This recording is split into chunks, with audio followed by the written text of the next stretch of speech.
www.attableek.com, the reviver of Iman.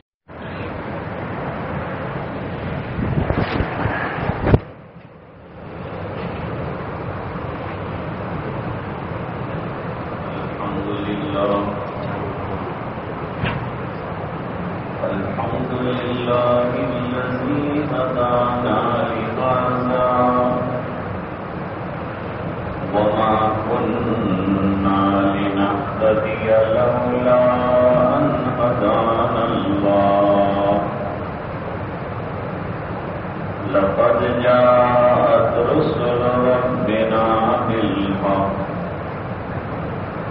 صلوات الله وسلامه على سيدنا محمد وعلى آله وصحبه وبارك وسلم تسليما كثيرا كثيرا. أما بعد، أعوذ بالله من الشيطان الرجيم. بسم الله الرحمن الرحيم.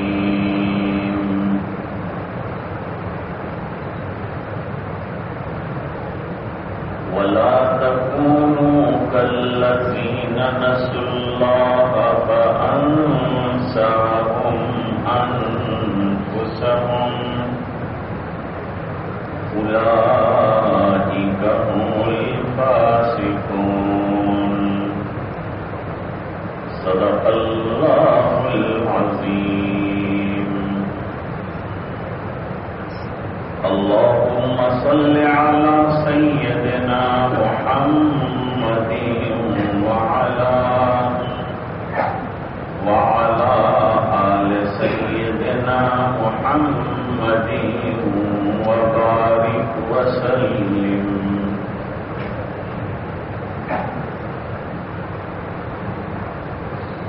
بزرگوں اور بھائیوں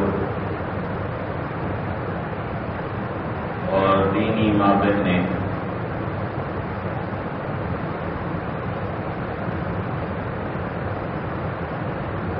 روحانی دنیا میں بیماریاں بہت ہیں،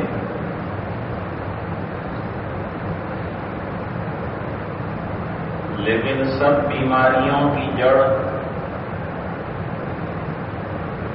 جس کو ام الامراض کہتے ہیں،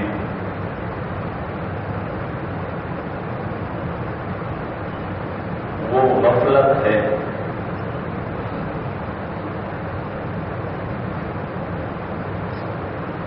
اعمال کے چھوٹنے کی وجہ غفلت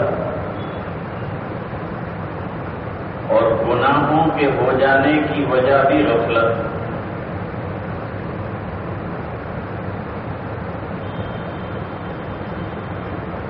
جب آدمی راستے میں چلتا ہے سواری لے کر، تو اگر غفلت سے کام لیتا ہے تو حادثے کا شکار ہو جاتا ہے.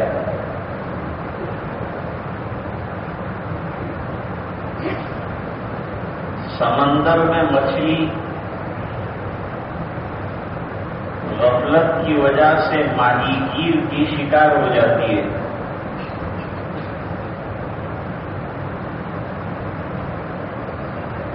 جنگل میں شکار کرنے والے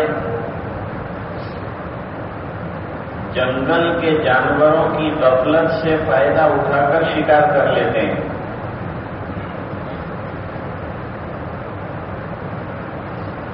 چور اور اچکے صاحب مال کے غفلت کی وجہ سے فائدہ اٹھا لیتے ہیں، چوری کر لیتے ہیں.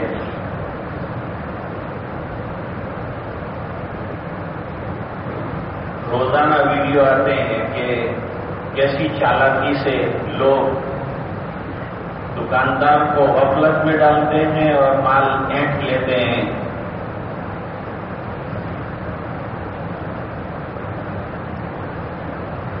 اصل میں گناہوں کا ہونا اس کی وجہ حدیث شریف میں بیان فرمائی ہے، اللہ سے بے دھیان ہونا یعنی غفلت۔ حضرت امام بخاری رحمۃ اللہ علیہ نے ایک حدیث بیان کی ہے، لا یسرق السارق حین یسرق وهو مومن۔ کوئی چور چوری نہیں کرتا مگر یہ کہ چوری کرنے کے وقت وہ مومن نہیں ہوتا۔ سوال ہوتا ہے وہ تو کلمہ پڑھ رہا ہے، اس کا نام مسلمان، وہ نماز پڑھنے والا، وہ کلمہ پڑھنے والا، اور چوری کرتا ہے تو یوں کہا کہ اس کا ایمان نہیں ہے۔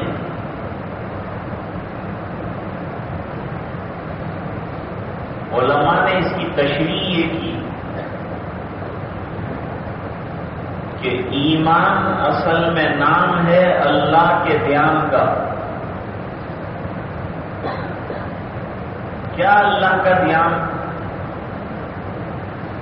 کہ میرا رب میری ہر نقل و حرکت کو ہر وقت دیکھ رہا ہے، اس کی نگاہ سے اور اس کے علم سے میرا کوئی عمل، میری کوئی بات ظاہر اور باطن کی پوشیدہ نہیں ہے۔ میرے دل میں اگر وساوس آتے ہیں تو اس کا بھی علم ہے اللہ کو، اور اگر خیالات آتے ہیں تو اس کا بھی علم ہے اللہ کو۔ ہاں یہ بات الگ ہے کہ وساوس اور خیالات پر اللہ نے پکڑ کرنے سے منع کیا کہ صرف خیالات کے آنے جانے پر میں پکڑ نہیں کروں گا، جب تک وہ خیال گناہ کا یا برائی کا جم نہ جائے۔ برائی کا خیال پختہ ہو کر وہ برائی کرنے کا خیال جم جائے گا تو اس پر ایک برائی لکھوں گا، اور کرے گا تو بھی ایک لکھوں گا، اور کرنے کو چھوڑ دے گا تو ایک نیکی لکھوں گا، کیونکہ برائی کا ارادہ کر کے برائی کو چھوڑ دینا نیکی ہے۔ ورنہ انسان کی طبیعت میں یہ ہے کہ اس کی طبیعت برائی کی طرف زیادہ چلتی ہے نیکی کی طرف چلنے کے بجائے۔ یہ بات کہاں سے معلوم ہوئی؟ یہ بات اللہ کی کتاب سے معلوم ہوئی۔ اللہ تعالیٰ نے قرآن کریم میں حضرت یوسف علیہ السلام کا مقولہ نقل کیا ہے، اور 13واں پارہ پہلی آیت اللہ فرماتے ہیں وَمَا أُبَرِّئُ نَفْسِي إِنَّ النَّفْسَ لَأَمَّارَةٌ بِالسُّوءِ إِلَّا مَا رَحِمَ رَبِّي إِنَّ رَبِّي لَغَفُورٌ رَحِيمٌ۔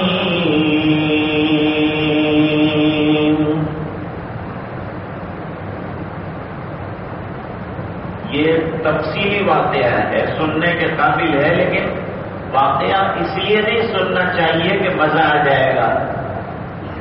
واقعہ اس لیے سننا ہے کہ اس میں سے نتیجہ نکل کر ہمیں عبرت کیا ملتی ہے۔ قرآن کریم میں جہاں بھی واقعات ذکر کیے ہیں عبرت کے لیے ذکر کیے ہیں، وقت گزاری کے لیے نہیں کیے ہیں۔ یہ قرآن کریم کا مقصد نہیں ہے کہ آپ کا ٹائم پاس کیا جائے۔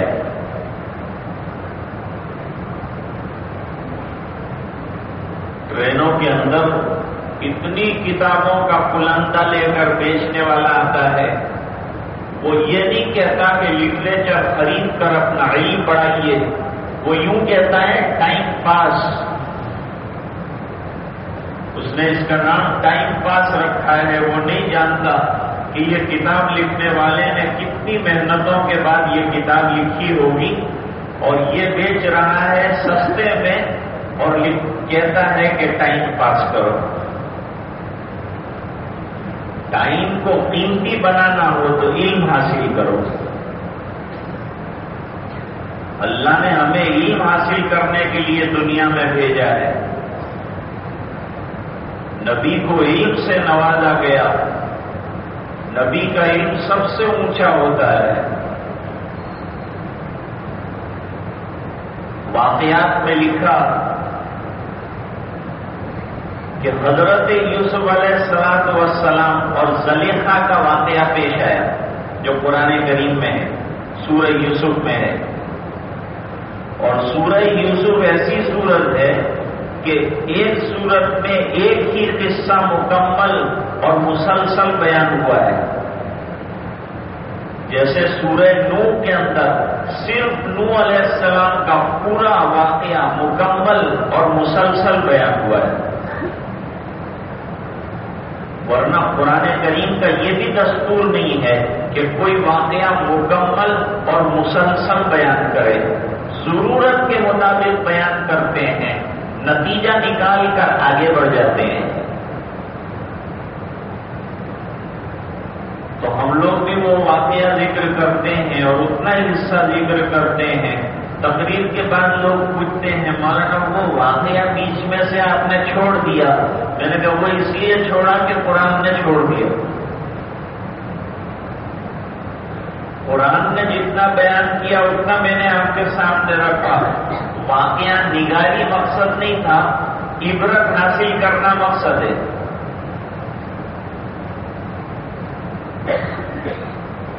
مثالیں بھی اللہ تعالیٰ نے قرآن کریم میں اس شان کے ساتھ دی. فرماتے وَتِلْكَ نَضْرِبُهَا لِلنَّاسِ لَعَلَّهُمْ يَتَفَكَّرُونَ. ہم مثالیں اس لیے بیان کرتے ہیں کہ اللہ فرماتے ہیں قادر ہیں اس بات پر کہ بغیر مثال کے بیان کریں, لیکن مثال جن کو سمجھانا ہے ان کے سمجھانے کے لیے بیان کرتے ہیں تاکہ سمجھنے والوں کے لیے مثال کے ذریعے سے بات کا سمجھنا آسان ہو جائے. عزیز مصر کی بیوی ہیں زلیخا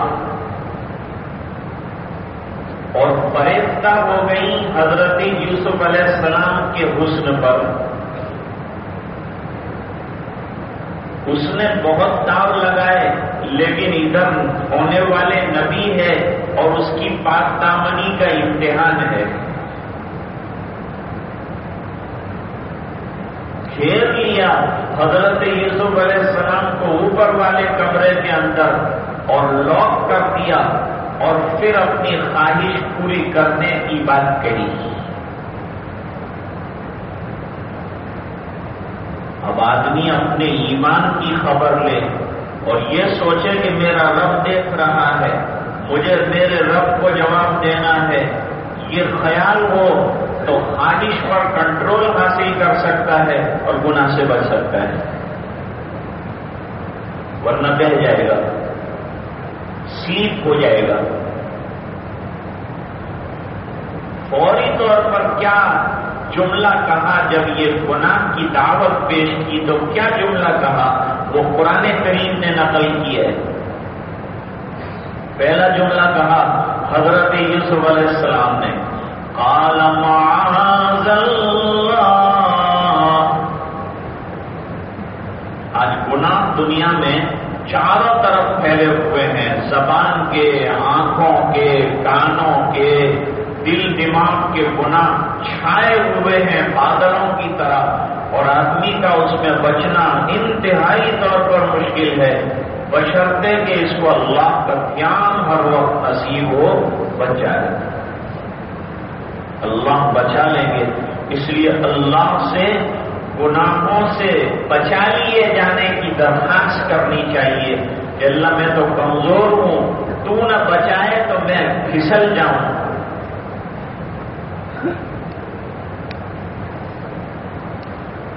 فرمایا قال معاذ اللہ، میں تو اللہ کی پناہ مانگ رہا ہوں، اللہ کی پناہ میں گناہ سے بچاؤ رہے.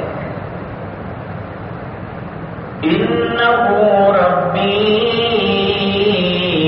احسن مثوائی. ارے بھائی، میں نے عزیز مصر کا نمک کھایا ہے، اور تو جو کام کرانا چاہتی ہے یہ نمک حرامی ہے، اور میں نمک حرامی نہیں کر سکتا. اور اگر کر لیا تو اس سے بڑا ظلم کیا ہے؟ جس نے روزی دی ہے وہ چاہتا ہے کہ روزی سے حاصل ہونے والی طاقت کو عبادت میں لگایا جائے، اور اگر اسے معصیت میں لگایا جائے گا یہ نمک حرامی ہو. اس لیے تو شرک کو برا کہا کہ روزی اللہ دیتے ہیں اور سر کسی اور کے سامنے جھکا رہا ہے، کھانا اللہ دیتے ہیں اور رکوع کسی اور کے سامنے کر رہا ہے، رزق اللہ کی طرف سے ملتا ہے اور دنڈوت کسی اور کے سامنے کر رہا ہے. اس لیے شرک انتہائی ناپسندیدہ عمل ہے اللہ کے یہاں، کہ میری نعمتیں کھا کر مجھے بھول جانا اور غیر اللہ کو اللہ کا درجہ دے دینا، اس سے بڑھ کر جرم کوئی نہیں ہے. اور یہ ایسا جرم ہے جو ناقابل معافی ہے، اللہ کے یہاں اس کی معافی کی کوئی شکل نہیں ہے. اور یہ اتنا بڑا جرم ہے کہ یہ جرم کرنے والا نبی کی پرورش کرنے والا آپ کیوں نہ ہو اس کو بھی معاف نہیں کرے، اور وہ نبی زیادہ کیوں نہ ہو تو بھی معاف نہیں کرے.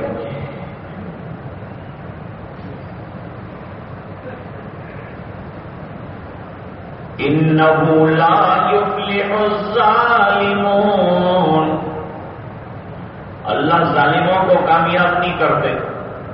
اب یہ موجودہ دور میں ہم دیکھ رہے ہیں چاروں طرف ظلم ہے اور بظاہر کامیاب ہوتے ہوئے نظر آتے ہیں، فرمایا نتیجہ ناکامی ہے. چند دنوں کی کامیابی ہے، پھر اندھیری رات ہے، پھر ہر ظالم کی پکڑ اللہ تعالیٰ کے یہاں سے آتی ہے. حدیث پاک میں فرمایا ان اللہ لیملی الظالم، اللہ تعالیٰ ظالموں کو مہلت دیتے ہیں اور دیتے ہیں اور دیتے ہیں، اور لوگ مایوس ہو جاتے ہیں کہ اب کیا ان کے ظلم کی چادر لوگوں پر پھیلی ہوئی رہے گی، کبھی ختم نہیں ہوگی. ایسے میں اللہ تعالیٰ پکڑتے ہیں، اور ایسے ظالم کو جب پکڑتے ہیں تو پھر چھوڑتے نہیں ہیں، اس کو ختم کرتے ہیں. ظلم اللہ کی یہاں جرم ہے، شرک یہ ظلم ہے اور بہت بڑا جرم ہے جو ناقابل معافی ہے. اللہ ظالم کو پسند نہیں کرتے، اللہ ظلم کو پسند نہیں کرتے، ظلم کرنے والوں کو پسند نہیں کرتے.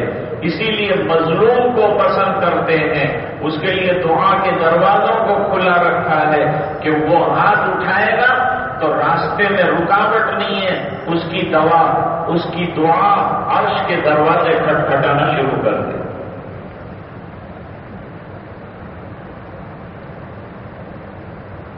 اب حضرت یوسف علیہ السلام 2-4 امتحانوں سے گزرے، اور زلیخا نے کہا کہ اگر یہ لڑکا میرے ہاتھ میں نہ آیا تو میں اس کو قید خانے بھیج کر رہوں گی.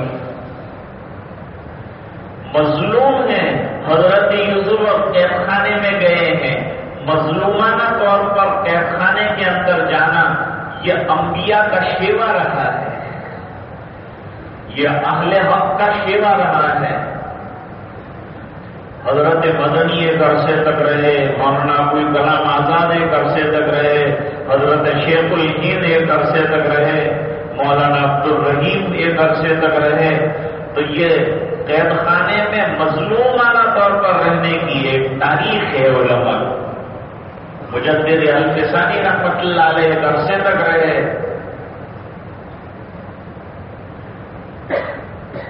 زلیخا نے کہا تھا اپنی سہیلیوں سے کہ میرے گھر میں ہے یہ اور میری خواہش کی تکمیل اگر نہیں کرتا تو میں اس کو قید خانے بھیج کر رہوں گی.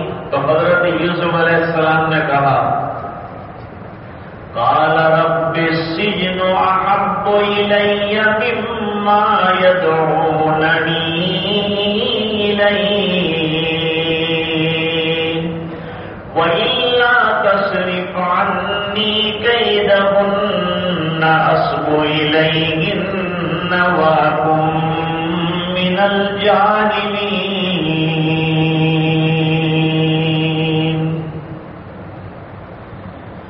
سن لیا حضرت یوسف علیہ السلام نے کہ کیا پلان بنا رہی ہے زلیخا کہ میں اس کی بات نہ مانوں تو قید خانے بھیج دے گی. تو دعا کر دی کہ قید خانے میں رہنا مجھے برداشت ہے لیکن تیرے دربار میں گناہگار لکھا جانا مجھے برداشت نہیں. دعا قبول ہو گئی اور قید خانے پہنچ گئے اور ایک عرصہ دراز تک قید خانے میں رہے. اور پھر ایک موقع آیا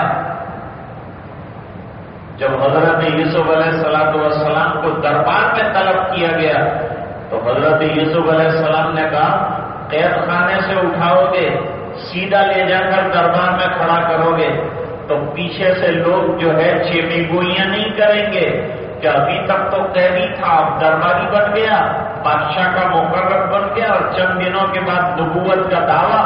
تو نبوت پر داغ نہ لگے اس لیے میری شخصیت کو کلیئر کیجیے اور جو الزامات ہیں وہ دور کروائیے اور اس کے لیے کیس چلائیے اور انصاف کیجیے. جب کیس کی فائل نکالی تو اس میں زلیخا اور سہیلیوں کا نام نکلا کہ اس کا بڑا کردار یہ عورتیں. بلایا زلیخا کو بھی بلایا دوسری سہیلیوں کو بھی بلایا اور کہا کہ بتاؤ حق کیا ہے یہ یوسف کے معاملے میں کیا کہتی ہو. زلیخا اور سہیلیوں نے یہ کہا کہ بادشاہ سلامت یوسف انتہائی پاکیزہ ہیں اور ہم لوگ گناہگار ہیں. سازش ہم نے رچائی تھی اور یوسف جو ہے بچ گئے اور اپنی پاک بازی کی وجہ سے گناہ سے نکل گئے گناہ سے پاک رہے. لہذا ہم کو گناہگار مانا جائے اور یوسف کو باعزت بری کیا جائے. اب حضرت یوسف علیہ السلام کو جب پتا چلا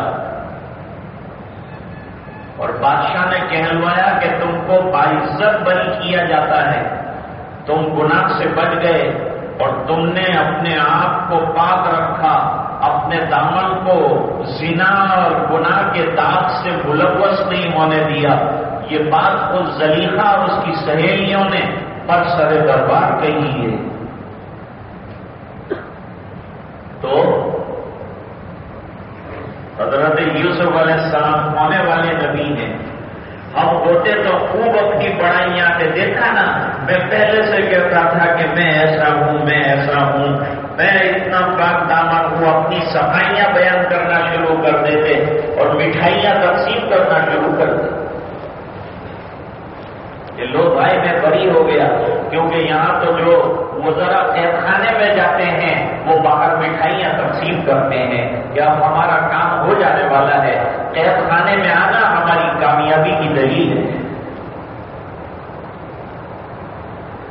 لیکن حضرت یوسف علیہ السلام نبی ہیں.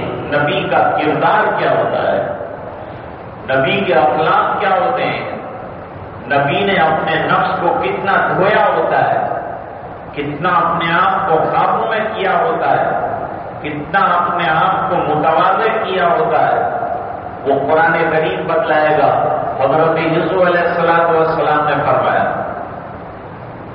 کیا فرماتے ہیں وما ابرئ نفسی، اے بادشاہ سلامت، میں اپنی برات اور اپنی پاکیزگیاں بیان نہیں کروں گا، یوں کیا اور میں بچ گیا، اور انہوں نے یوں چال چلی اور میں بچ گیا، میں ایسا نہیں کہوں گا۔ وما ابرئ نفسی ان النفس لامارۃ بالسوء، ارے یہ نفس جو ہے نا، یہ تو بڑی برائیوں کا حکم دینے والا، اور نفس کے اندر خرابیاں اور برائیاں رچی ہوئی ہے اور بسی ہوئی ہے، اور اس میں سے آدمی نکل جائے اور اس کی چنگل سے بچ جائے، اس کے لیے تو اللہ کا کرم چاہیے۔ الا ما رحم ربی، جس پر میرے رب کا رحم ہو جائے، تو میرے اوپر میرے رب کا رحم ہو گیا، تو میرے رب نے بچایا، یوں نہیں کہا میں بچا، یوں نہیں کہا میری تدبیر کارگر ہوئی، یوں نہیں کہا کہ میں باکمال ہوں، بلکہ اپنا کمال چھپایا، نفس کی سرکشی کو بیان کیا کہ نفس سرکش ہے، گناہ کی طرف زیادہ چلتا ہے، برائی کی طرف زیادہ چلتا ہے، اور نیکی باہر سے لانی پڑتی ہے۔ چھوٹے بچے کو دیکھا ہوگا آپ نے کہ دوسرے چھوٹے بچے کے پاس اس کو لے جاؤ تو وہ پہلے سر پہ ہاتھ پھیرے گا، رخسار پہ ہاتھ پھیرے گا، اور جہاں ہماری نظر چکی تو تھپڑ لگے، کیونکہ اس کے مزاج کے اندر جو ہے مار پیٹ اور برائی پہلے سے ہے۔ اب سامنے والے کے پاس چاکلیٹ ہے تو پہلے دیکھتا رہے گا، پھر ایک دم سے جھپٹ کر اس کے پاس سے لینا چاہے گا، تو جھپٹ لینا، مار پیٹ کرنا، یہ بچپن سے مزاج کے اندر ہے۔ ہاتھ رک جائے، چھینا جھپٹی ختم ہو جائے، مزاج چوری ختم ہو جائے، اس کے لیے محنت کرنی پڑتی ہے۔ حضرت حکیم الاسلام رحمۃ اللہ علیہ فرماتے تھے کہ اخلاق عالیہ آئے زندگی میں، اس کے لیے محنت درکار ہے، اور برائیوں کے لیے کوئی محنت نہیں کرنی پڑتی، وہ تو ویسے ہی تشریف لاتی ہے۔ کچھ مت کرو تو برائیاں آتی چلی جائے گی، لیکن بچنا ہے برائیوں سے تو محنت درکار ہے۔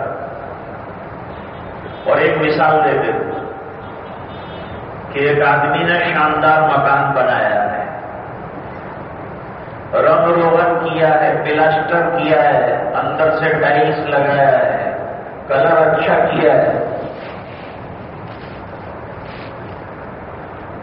اب ظاہری بات ہے کہ اس کو سنبھالنے کے لیے اسے روزانہ جو ہے صفائی کرنی پڑے گی اندر باہر سے، تو یہ چمکیلا رہے گا، اس کی نشو و نما قائم رہے گی، اس کی زیب و زینت برقرار رہے گی۔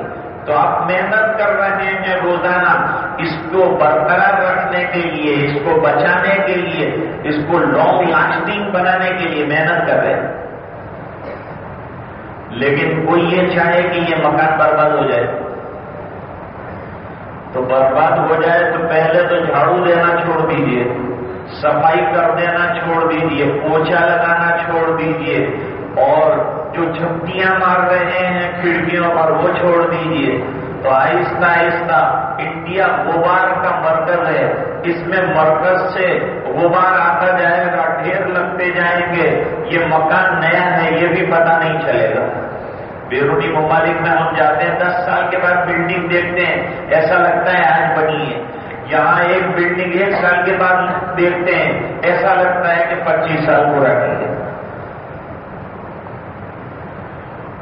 اب جو ہے آپ نے دھیرے دھیرے توجہ دینا چھوڑ دیا تو کیا ہوگا؟ پہلے تو رنگ اڑ جائے گا، کلر سب سے پہلے اڑ جاتا ہے، اس کے بعد جو ہے اس کے غم میں پلاسٹر بھی ختم ہو جاتا ہے، اور اس کے فراق کے اندر اینٹیں بھی زمین پر آ جاتی ہے، مکان ختم ہو گیا۔ تو آپ نے توجہ دینا چھوڑ دیا، محنت کرنا چھوڑ دیا، تو بربادی مکان کی آ گئی۔ مکان کی زینت کو برقرار رکھنے کے لیے اور مکان کو آباد رکھنے کے لیے محنت درکار ہے، لیکن مکان کو برباد کرنے کے لیے کوئی محنت نہیں کرنا ہے، محنت چھوڑنے کی محنت کرنا ہے، تو وہ خود بخود ختم ہو جائے گا۔ اسی طرح یہ دل کی دنیا ہے، یہ دل کی دنیا پہ محنت نہ کرو تو دل ویران ہو جائے گا، بگڑ جائے گا، اور مکان کا بننا آسان ہے اور دل بگڑے تو بننا مشکل ہے۔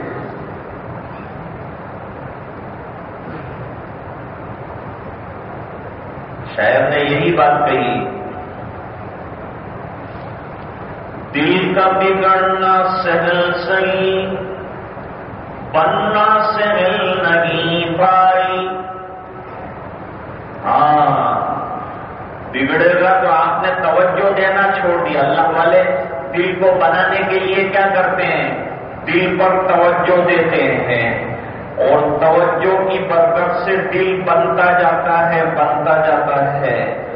اور جب توجہ دینا چھوڑ دیا، مراقبہ کرنا چھوڑ دیا، اپنے دل کی حالت کی خبر لینا چھوڑ دیا، تو نتیجہ یہ ہوگا کہ دل ویران ہو جائے گا، اس میں گناہ اور نفسانی خواہش کے انجیکشن لگتے جائیں گے۔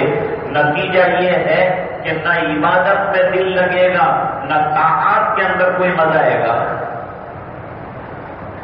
تو بنانے میں کوئی بھی چیز بنانا ہو تو محنت درکار ہے، اور جہاں غفلت سے کام لیا وہ فوری طور پر جو ہے بگڑنا شروع ہو جائے گی۔ 1 کروڑ روپے کی رولس رائس آپ نے لا کے آپ نے پارکنگ کے اندر رکھی اور کھیل کے اوپر آپ نے چابی لٹکا دی، 1 سال کے بعد چابی لگائیے، 2 کروڑ کی رولس رائس بھی اپنی جگہ سے ملنے کے لیے تیار نہیں ہو۔ وجہ آپ نے 1 سال تک اس کو رکھا تو کبھی اس کی طرف توجہ نہیں کی۔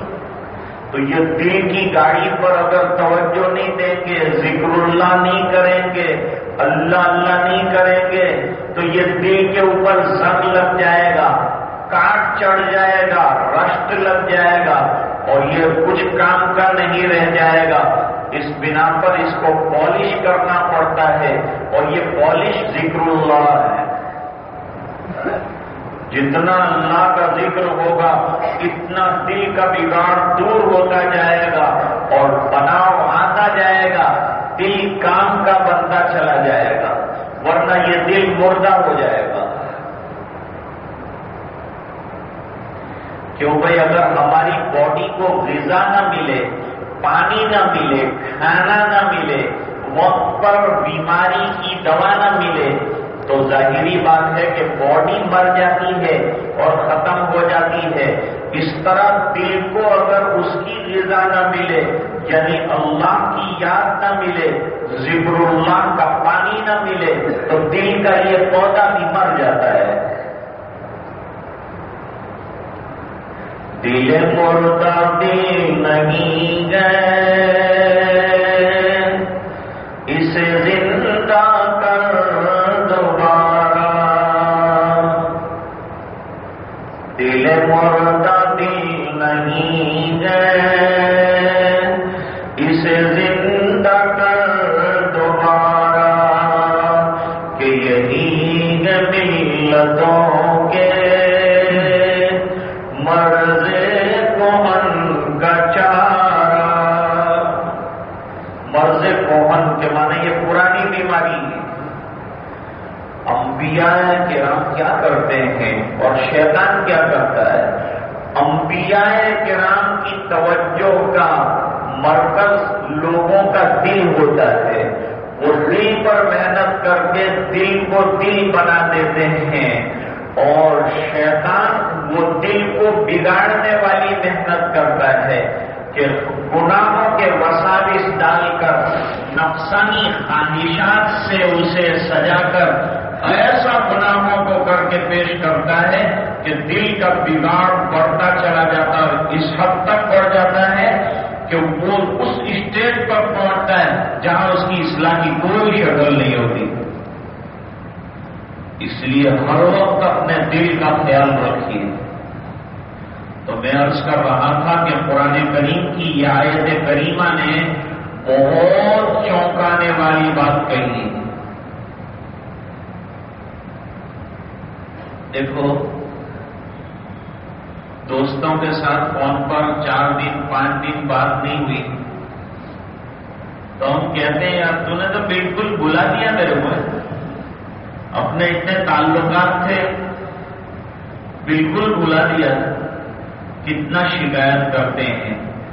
ہم نے کلمہ پڑھ کر اللہ سے رابطہ اور تعلق قائم کیا، لیکن نمازیں چھوڑ رہے ہیں، ذکر اللہ چھوڑ رہے ہیں، تو ہم جو ہے دوست کو نہیں چھوڑنا چاہتے، اولاد کو نہیں چھوڑنا چاہتے، رشتہ دار کو نہیں چھوڑنا چاہتے.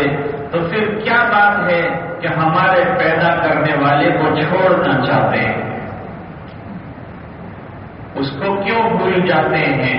سب کو یاد رکھتے ہیں. شادی ہوتی ہے تو سب کو یاد کرتے ہیں، چچا جان کو یاد کرتے ہیں، چچا کے چچا اور ان کے چچا ان کو بھی یاد کرتے ہیں، اور ان کے بھتیجے اور بھتیجوں کے بھتیجے اور یہ بھتیجوں کے نتیجے سب کو یاد کرتے ہیں. اور اگر نہ یاد کیا تو وہ آپ کو برے نام سے یاد کرتے ہیں. یہ دنیا چھوڑتی نہیں ہے. آپ نے یاد نہیں کیا تو وہ آپ کو یاد کرے گا برے نام کے ساتھ. وہ یوں کہے گا کہ فلاں دعوت میں تو میں نے یاد کیا تھا، لیکن آپ دعوت میں مجھے بھول گئے، آپ کا حافظہ کمزور ہو گیا ہے. شکایت ہوتی ہے. اللہ تعالیٰ یہاں فرماتے ہیں وہ تو چھوٹا احسان کیا ہوگا اور بھول جاتے ہیں تو برا مان جاتا ہے، اور میں نے تو تم کو عدم سے وجود عطا کیا ہے، نیست سے ہست کیا ہے، اور ہر سانس میں میرا تم پر احسان ہے. تم عجیب احسان فراموش ہو کہ جس نے سانسوں سے زندگی دی تمہیں، اسی کو تم بھول رہے ہو.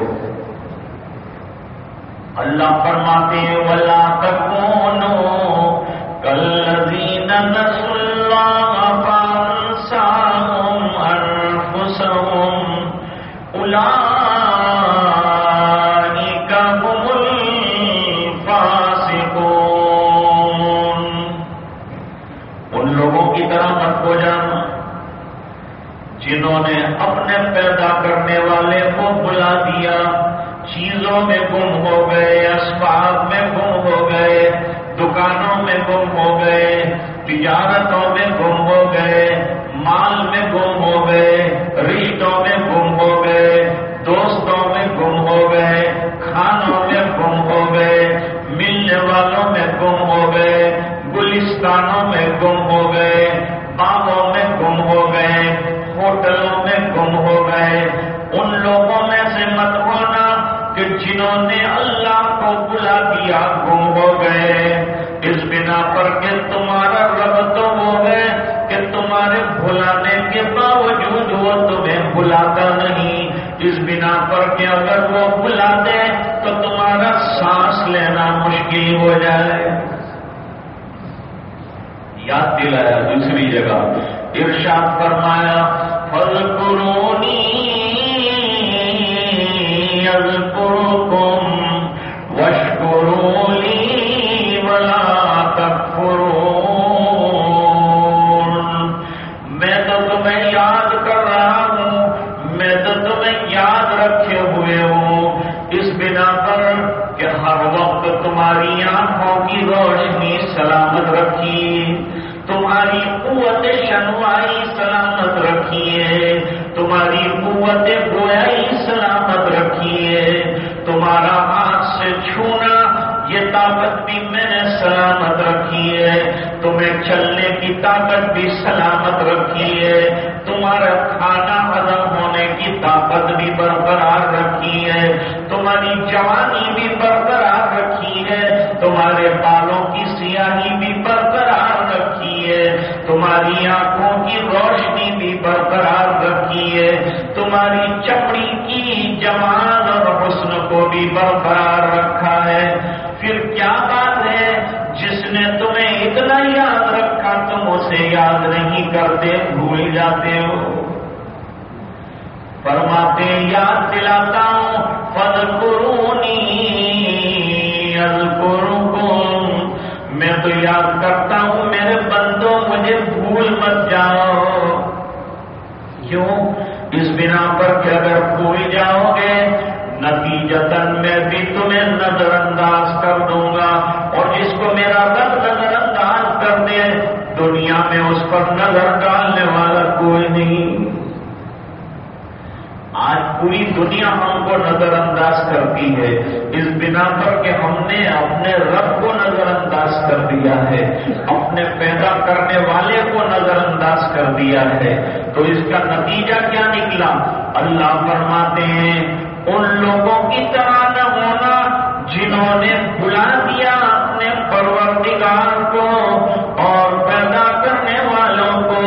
تو فرماتے ہیں اللہ تعالیٰ کہ ہم نے بھی ان کو بھلا دیا، اور ایسا بلایا کہ خدا فراموشوں کو خود فراموشی کا شکار کر دیا، حیوانوں کی طرح زندگی گزارتے ہیں، انسانیت بھی بھول گئے۔ تو اگر بننا ہے انسان اور انسان کامل بننا ہے اور اللہ کا بندہ بننا ہے تو بندگی کا ایک سرا تھام لیجیے، بندگی اللہ کی جاری رکھیے، نمازوں کا اہتمام رکھیے، اللہ سے مانگنا رکھیے، اللہ اللہ کرنا رکھیے، ذکر اللہ رکھیے، اور اس دن سے ڈریے کہ جس دن اللہ کے سامنے کھڑے ہو کر ہمیں اپنی پوری زندگی کا حساب دینا ہے۔ 1 سال کا حساب حکومت کو دینا ہوتا ہے، حیران اور پریشان آدمی ہو جاتا ہے، پسینے سے سرابور ہو جاتا ہے، اور یہ پوری زندگی کے لمحے لمحے کا حساب دینے والے کو اگر لمحے کے اور وقت کے اور دولت کے اور مال کے دینا پڑے گا، بتاؤ کیا حساب دیں گے؟ اس لیے چوکنا رہو اور اپنے نفس کا محاسبہ کرتے رہو، اور توجہ اپنے دل پر رکھو، اللہ کی یاد کو زبان پر رکھو، ذکر اللہ کو اپنی زندگی کا شیوا بناؤ۔ بس یہی آیت کا خلاصہ تھا۔ اللہ تعالی ہمیں چوکنا رہ کر بیداری اور تیقظ کے ساتھ زندگی گزارنے کی توفیق عطا فرمائے۔ وآخر دعوانا الحمدللہ رب العالمین۔ ہمارے ڈاکٹر یوسف کاپڑیا صاحب نے ان کے چچا ڈاکٹر جی کاپڑیا صاحب کی علالت اور بیماری کے سلسلے میں آپ سے دعا کی درخواست کرنے کو کہا، اور یہ کہا ہے کہ ان کی طبیعت ٹھیک نہیں، ان کے لیے دعا فرمائیں۔ اللہ تعالیٰ ان کو صحت کاملہ عاجلہ مستمرہ دائمہ نصیب فرمائے۔ قریب ماضی میں بڑے مشائخ دنیا سے اٹھ گئے، جن میں حضرت مولانا ریاست علی صاحب ہیں، اور مولانا نسیم احمد غازی صاحب ہیں، اور بنگلہ دیش کے کوئی شیخ الحدیث ہیں، مولانا عبدالحق صاحب اعظمی شیخ الحدیث دارالعلوم دیوبند ہیں۔ ان کے بعد ابھی جو ہے بالکل قریب میں حضرت مولانا محمد یونس صاحب جونپوری شیخ الحدیث جامعہ مظاہر علوم سہارنپور ہیں، اور حضرت شیخ الحدیث صاحب رحمۃ اللہ علیہ کے خلفاء میں حضرت مولانا اسماعیل بدر صاحب رحمہ اللہ تعالی، جو مدینے کی سرزمین میں مدفون ہوئے، جن کی تمنا تھی کہ وہ وہاں مدفون ہوں، اللہ تعالیٰ نے ان کو وہاں جگہ عطا فرمائی۔ قرآن کریم کے بہترین عاشق تھے، اور دن میں اور رات میں ملا کر روزانہ 2 قرآن کریم کے ختم کرنے کا ان کا معمول تھا۔ حضرت شیخ الحدیث صاحب رحمۃ اللہ علیہ نے 57 سال مظاہر علوم میں خدمت دی، جن میں سے 50 سال تک لگاتار بخاری شریف کا سبق دیا، جس میں میرے والد صاحب بھی شامل ہیں، جنہوں نے 50 سال تک ایک ہی مسند پر بیٹھ کر بخاری شریف پڑھائی۔ اللہ تعالیٰ ان حضرات کی خدمات جلیلہ کو قبول فرمائے، اور اپنے شایان شان ان کو بہتر بدلہ عطا فرمائے، اور ان کی قبروں کو نور سے بھر دے، اور کروٹ کروٹ سکون چین اور اطمینان نصیب فرمائے۔ اب سے تھوڑی دیر تک انشاءاللہ ذکر اللہ کریں گے، لا الہ الا اللہ کا. اس کے بعد انشاءاللہ چند منٹوں کا مراقبہ کریں گے، پھر دعا کریں گے.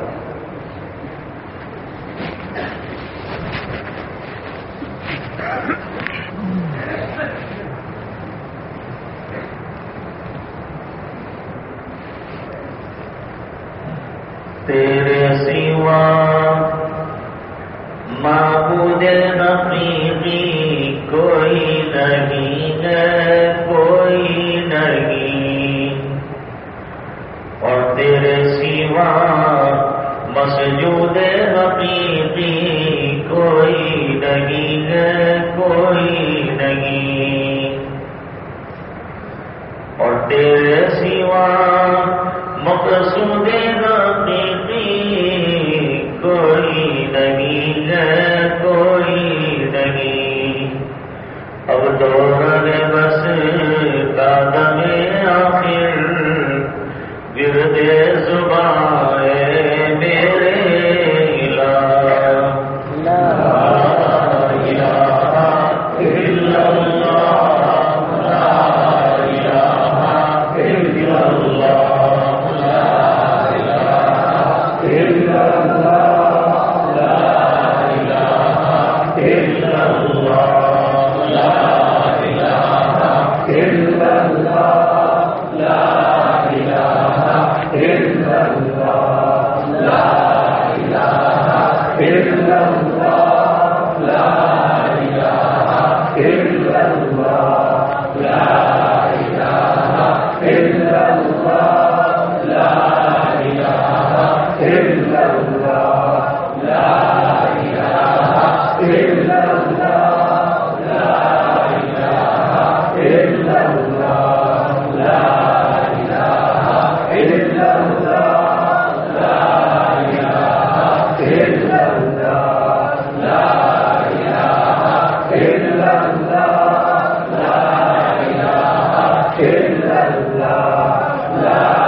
اب سے تھوڑی دیر تک کے لیے انشاءاللہ مراقبہ کریں گے. مراقبات کئی ہیں. ہم لوگ سادہ سا ایک مراقبہ کرتے ہیں، اللہ کی رحمت کے انتظار کا، اور مراقبے میں زبان بند ہو، جسم میں نقل و حرکت نہ ہو، سر کو دل کی طرف جھکایا جائے اور لگاتار ایک تصور قائم کیا جائے دل میں کہ اللہ کی رحمت برس رہی ہے، دل میں سما رہی ہے، دل اللہ اللہ اللہ کر رہا ہے.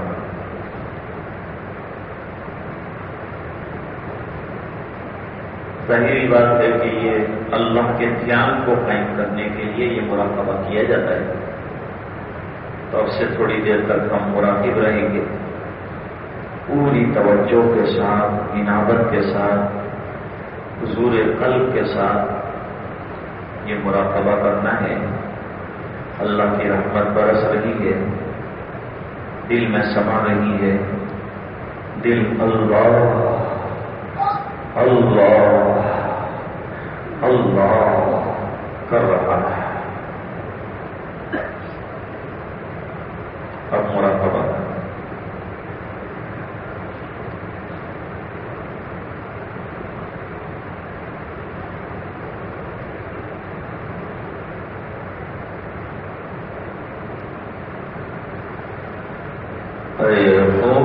دل بیدار شو، بیدار شو، بیدار شو. غفلت میں ڈوبے ہوئے دل جاگ شو.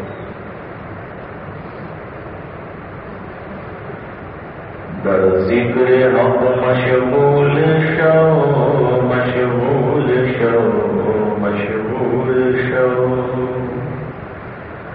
اللہ کی یاد میں مشغول ہو جاؤ. دل کا اصلی کام تو اللہ کی یاد ہے. ہم نے اتنا دنیا میں دل کو لگایا ہے کہ دل اللہ کی طرف متوجہ نہیں ہونا تھا. اس کو غفلتوں سے نکالو، اللہ کی یاد میں لگاؤ. ہر وقت دھیان دو. وقوف قلبی کا مطلب یہی ہے میرا دل کیا کر رہا ہے، اس سے واقف رہے ہیں. گناہ کو سوچ رہا ہے تو توبہ کر کے اس کو اللہ کی طرف لایا جائے.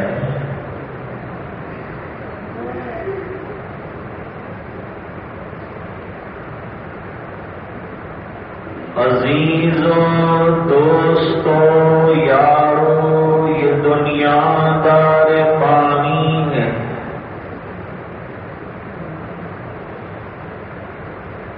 دل سے مت لگاؤ تم لحد میں جا بنانی ہے.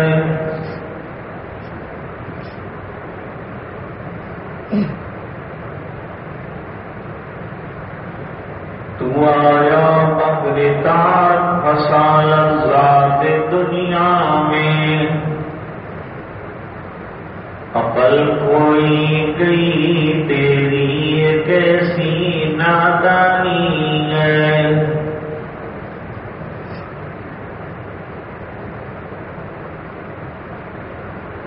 تو روزے رکھ، نمازیں پڑھ، خدا کو یاد کر ہر دم کہ یہ نیکی تجھے ایک دن کام آنی ہے.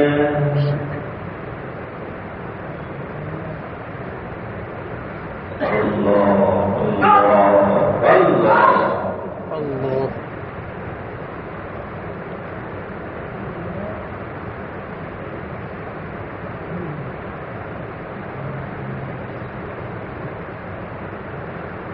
مجھے اپنی پرستی کی شرم ہے اور تیری رفعتوں کا خیال ہے، مگر اپنے دل کو میں کیا اس پھر بھی شوق وصال ہے، مجھے اپنی پستی کی شرم ہے۔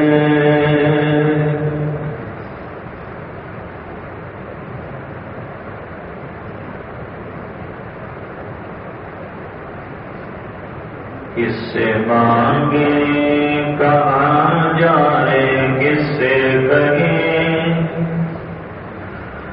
اور دنیا میں حاجت روا کون ہے؟ سب کا داتا ہے تو، سب کو دیتا ہے تو، تیرے بندوں کا تیرے سوا کون ہے؟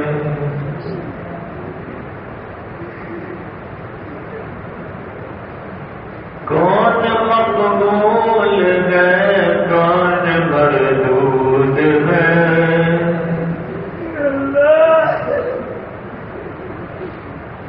بے خبر کیا خبر، تجھ کو کیا کون ہے؟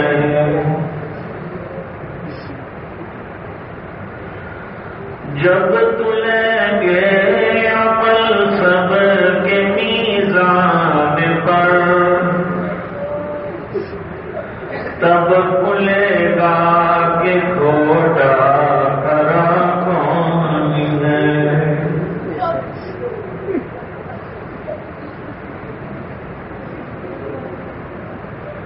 مراقبہ کر رہے ہوں تو یہ بات ضرور سوچنی چاہیے کہ آج آنکھیں بند کی اپنے اختیار سے، ایک دن اختیار ختم ہو جائے گا۔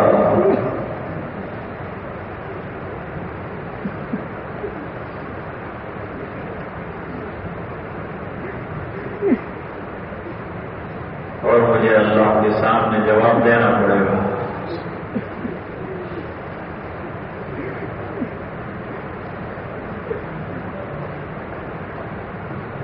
نہ دنیا نہ دولت نہ دھن جائے گا، فقط ساتھ تیرے کفن جائے گا۔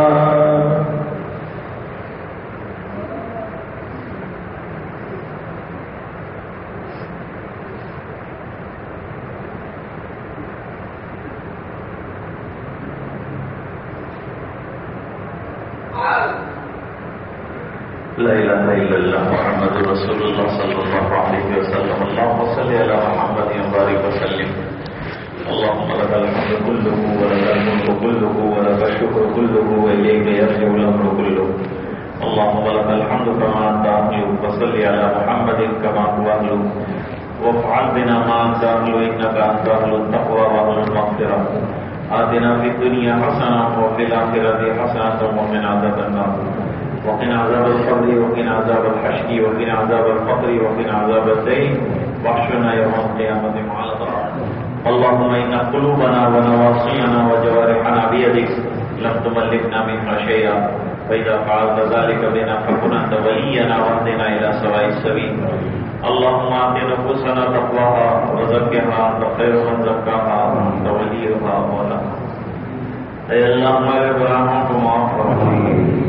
اے اللہ بہت بڑے مجرم ہیں، بہت بڑے خطاکار ہیں، بہت بڑے گناہگار ہیں، بہت بڑے ریاکار ہیں، بہت بڑے سیاکار ہیں، بہت بڑے ضیاءگار ہیں۔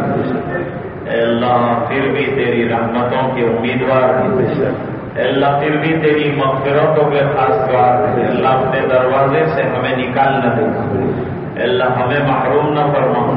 یقیناً ہمارے کام تو محروم کرنے والے ہی ہیں، لیکن اے اللہ تو بڑا کریم ہے، ہمارے گناہوں پر نظر نہ فرما، اپنی شان کریمی کو دیکھتے ہوئے ہمارے جرائم کو درگزر فرما دے۔ اے اللہ تو اپنے مخصوص بندوں میں سے ہمیں بنا دے، اے اللہ ذکر کرنے والوں میں سے ہمیں بنا دے، تیرا نام لینے والوں میں سے ہمیں بنا دے، تجھے یاد کرنے والوں میں سے ہمیں بنا دے. اللہ ان لوگوں میں سے بنا جن پر تیرے انعامات ہوئے ہیں، اور اللہ ان لوگوں سے ہماری حفاظت فرما جس پر تیرا غضب نازل ہوا ہے. اللہ ظالموں کے ظالمانہ پنجوں سے ہماری حفاظت فرما، ان کے شکنجوں سے، ان کی سازشوں سے ہماری حفاظت فرما. اللہ پورے ملک کے مسلمانوں کی حفاظت فرما، پورے عالم کے مسلمانوں کی حفاظت فرما. اے اللہ جملہ مسلمانوں نے عالم کو امن و امان عطا فرما. جو بیوائیں پریشان ہیں اللہ ان کی پریشانی دور فرما. جو بچے یتیم ہو گئے اور ماں باپ شہید ہو گئے اللہ ان تمام یتیم بچوں کی غیب سے کفالت کی شکلیں پیدا فرما. اے الہ العالمین بے یار و مددگاروں کی مدد فرما. اے اللہ دست غیب سے نصرت کے فیصلے فرما. اے الہ العالمین ان کو خوشیاں دیکھنے کا موقع عنایت فرما. اے اللہ ان کو آزادی کی ہوا میں اور فضا میں سانس لینے کا موقع عطا فرما. اے اللہ اپنی رضا دائمی عطا فرما. تو ہم سے خوش ہو جا، ہمیں اپنا بندہ بنا دے. ذاکرانہ زندگی عطا فرما، شاکرانہ زندگی عطا فرما. اے اللہ ماضی قریب میں زبردست مشاہد دنیا سے چلے گئے جو ہم جیسوں کے لیے فتنوں کے آنے کی گھنٹی بن گئے. اے الہ العالمین فتنوں سے ہماری حفاظت فرما.